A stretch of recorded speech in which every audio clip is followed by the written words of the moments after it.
I am a 37 years old male. I have a 13Y.0 son. I was a widower when I met my now wife.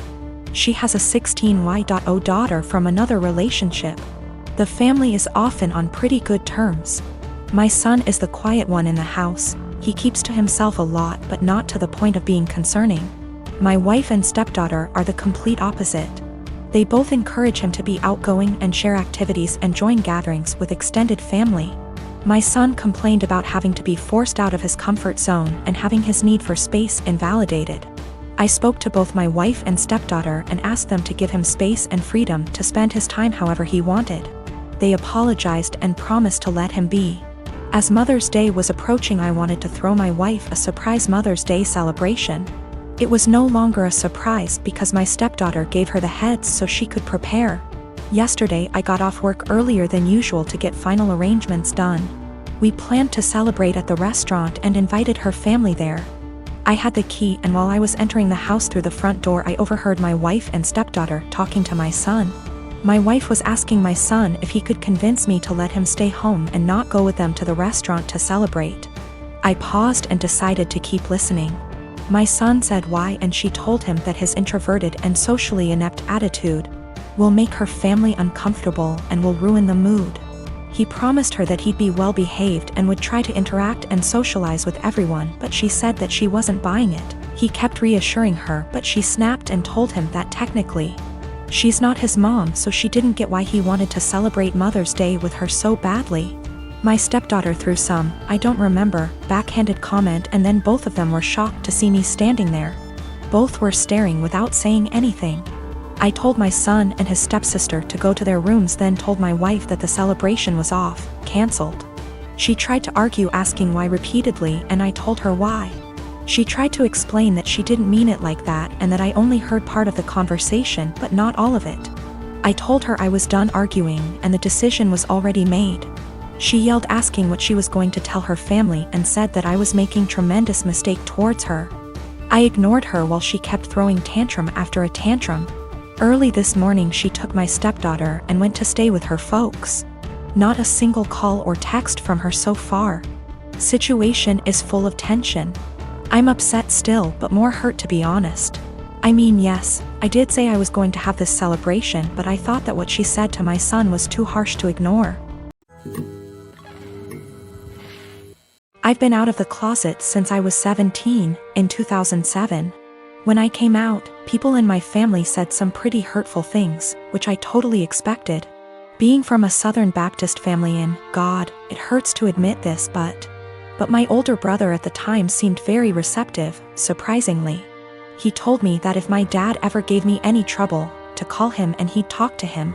That was really the last time we talked about it. Flash forward 13 years, I'm 30, and I'm getting married to my fiancé Scott next year in April, if COVID so graciously allows. I started putting a package together of fun things from my brother and I's childhood, all with the intention of asking him to be my best man. However, he called me 2 weeks ago, claiming he's wanted to talk to me about this for a long time. He went into the long tangent about how being gay is wrong and isn't what God wants. He said he thinks Scott is a nice guy and he loves me, but he doesn't think it's right that we're getting married. It was quite a shock, as Scott and I have stayed with him multiple times when we visit my hometown. To top it off, and what hurts perhaps the most, he said my 3-year-old niece, whom we adore, won't be coming to the wedding because he didn't want to have to explain to her what was going on here. Notice he only said that she wasn't coming to the wedding. I think he fully expected to still be invited after this. His wife, whom he started dating when I was 12, feels the same apparently. My whole dad's side of the family feels the same way they do, but I've already written them off mostly in my mind. My mother is beyond pissed and upset at them. I think what upsets me the most is a sense of betrayal. They were my safe spot in the family. I felt like because they're close to my age and younger and went to college, they would understand and it wouldn't be a big deal to them.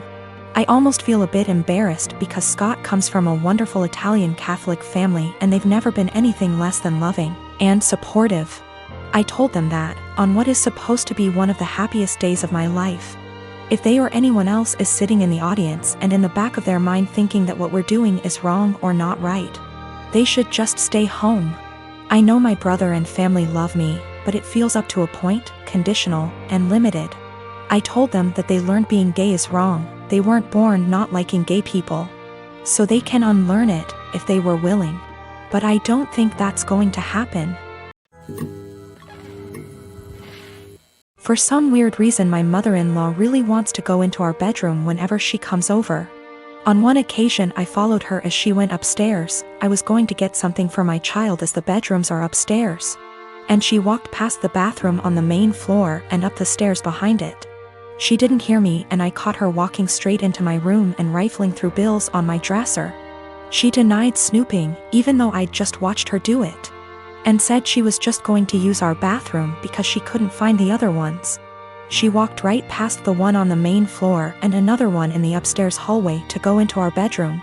Since that happened, I installed an exterior doorknob that requires a key on our bedroom door and one on the door to our office / spare bedroom. However, she's still always forgetting where the bathroom is and trying the bedroom and office door. This really ticks me off. My husband says that I just get annoyed at this because everything she does drives me crazy, and since we've put locks on the rooms we don't want her in, there isn't really a problem anymore. Well, over the holidays we had my in-laws over for dinner, and before they came I was searching for the bedroom keys. We hadn't used them in a while since we only lock the doors when mother-in-law comes over. My husband told me we didn't need to lock the doors since she wouldn't try to get into the rooms, and I insisted that she would because she loves to snoop. We went back and forth and decided to cover the doorknobs in superfine glitter to see if she tried them. I did this once before when husband didn't believe me about the snooping to prove she'd been in the rooms. Last time she ignored the glitter and we didn't say anything about it, but then my husband couldn't deny that she'd tried to snoop. So this time I covered the knobs in glitter and for the office went a touch further and rigged a little folder of glitter over the door to the office before the in-laws came over.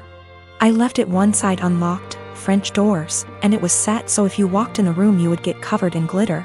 Husband goes out of his way to show his mom the main floor bathroom when they got here and specifically asks his parents and sister not to go upstairs. There's a baby gate so the kids can't get upstairs either.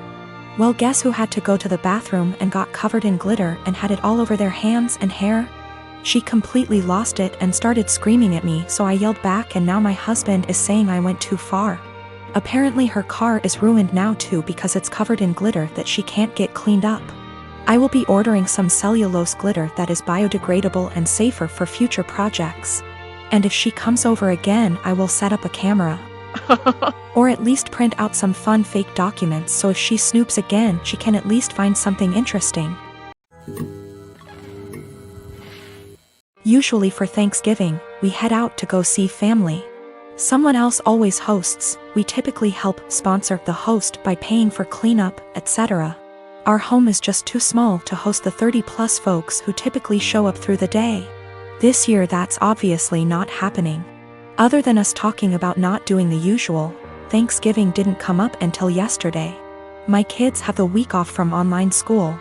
And I was doing a puzzle with them before dinner when my husband walks in after work and says, "So did we get a turkey?" I looked at him and said, "Well, I know I didn't." "Did you?" He stared at me blankly and said, "No." "What do you mean? Do we need to get one still? Is it being delivered?" I shrugged and said, "I don't know nothing about no turkey." The kids and he looked so confused, so I helped them along and said, "I didn't buy anything. I didn't plan anything. No one said anything to me about Thanksgiving. Nobody offered to help meal plan, cook anything, do anything." He blew up yelling at me about how I should have obviously known. I said, "Why? I've literally never planned or made a Thanksgiving dinner in my life. The most I've ever done was help clean up or maybe peel the potato." I asked him why didn't he plan anything, why didn't the kids plan anything? Why is everyone waiting until the last minute and dumping it on me? He just sputtered and yelled and stormed off to his office and left me with the kids. We all had dinner, the kids cleaned up, and I was relaxing with some wine and a book after they all went to bed. My husband tore into me about how he can't believe I left this all to the last minute. Now there will be no Thanksgiving. How could I be heartbroken to do this to the kids, etc. So I just looked at him and said, "Why didn't you plan? Why did you wait to the last minute to ask me?" He told me I was being a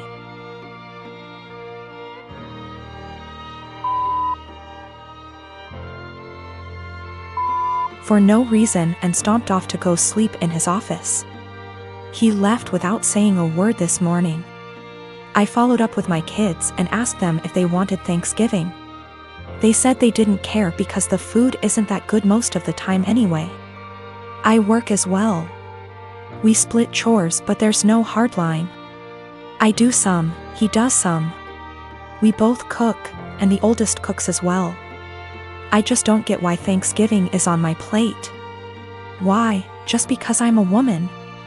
A lot of people seem to think that my kids are like toddlers or something. They're old enough to help make the menu for dinners, help with cooking, etc.